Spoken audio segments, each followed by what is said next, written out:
Welcome to Schoolio's Learn Your Way series, where we talk about learning and teaching for neurodivergent minds and for any learner who doesn't fit the traditional mold. Does this sound familiar? Your child seems to hold it together all day at school, but then, boom, the moment they get home, they just fall apart. It can be so confusing, right? And it's easy to start wondering, what am I doing wrong here? Well, I want you to hear this loud and clear. You are definitely not alone. So what you're seeing, it's a very real thing. It's so common, in fact, that it actually has a name. And just knowing that name can be such a powerful first step, you know? It helps us start to figure out what's really going on and how we can help. It's called After-School Restraint Collapse. And really, when you break it down, it makes a ton of sense. Just think about it for a second. Imagine all the energy it takes to follow rules all day, to sit still when your body wants to move, to figure out all those tricky social cues, and deal with schoolwork. They are using every single bit of their energy just to keep it together. So when they finally get home, to you, their safe person, that dam of all that pent-up emotion just has to break. Okay, and this part is absolutely crucial. This is not, I repeat, not a behavior problem. It's actually a sign of trust, a huge one. It means that home is the one place in the entire world where they feel safe enough to finally drop that mask they've been holding up all day. It's where they can let go of all that tension and just be, even if that means being completely overwhelmed. So, while pretty much any kid can go through this, it's often way more frequent and a lot more intense for our neurodivergent kids, learners who are ADHD or autistic. And why is that?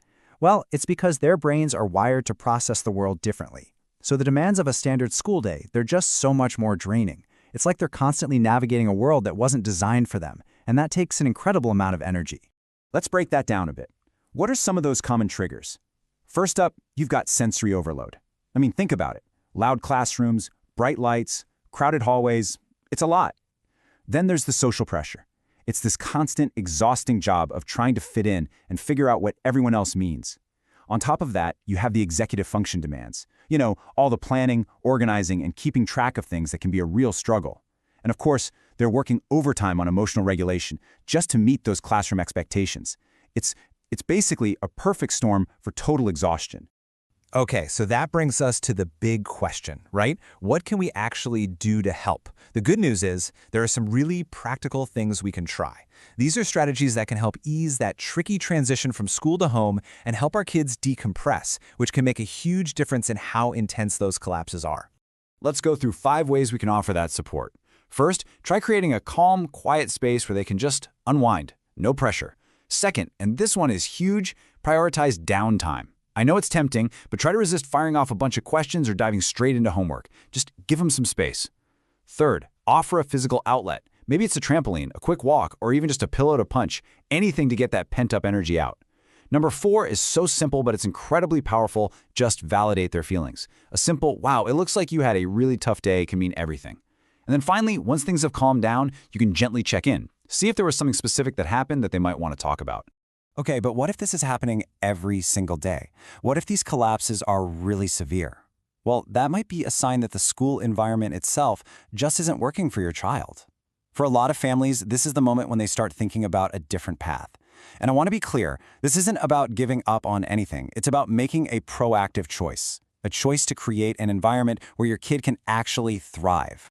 I mean, just take a look at the comparison here. When you homeschool, you can completely customize the sensory input to keep things calm. The pace of learning? It's totally individualized, not set by a classroom of 30 kids. Those intense social demands can be handled in smaller, much more supportive ways. And, maybe most importantly, that emotional support is just always there. It's an environment that's literally designed to address the very things that cause restraint collapse in the first place. So what does that support look like in practice? Well, it means you can create a learning space that's flexible and sensory-friendly, whatever your child needs to feel regulated and ready to learn. It means you can build a curriculum that's truly personalized, one that actually moves at their pace and follows their interests. You can set up social learning in ways that are way less overwhelming, in smaller groups or with familiar friends. And through it all, you're right there, providing that constant built-in emotional support they can count on. Now, if this is starting to sound like something you might want to explore, I get it. It can feel like a huge, overwhelming idea at first, but the first few steps are actually pretty simple. First things first, just look up the homeschooling laws where you live. Then you can start having some fun researching different curriculum options that might be a good fit for your child's unique way of learning. And third, find your people. Look for a support community, whether that's a local group or an online one. The big takeaway here is that you absolutely do not have to figure all this out on your own. When it comes right down to it, here's what matters most: your child's emotional well-being. That's the foundation for everything, especially for learning. If the daily grind of a traditional school is taking a real toll, it's so important that we listen to what their behavior is telling us. It's okay to feel empowered to look at all the options on the table. Remember, learning doesn't have to look one way to be working. You're allowed to learn your way.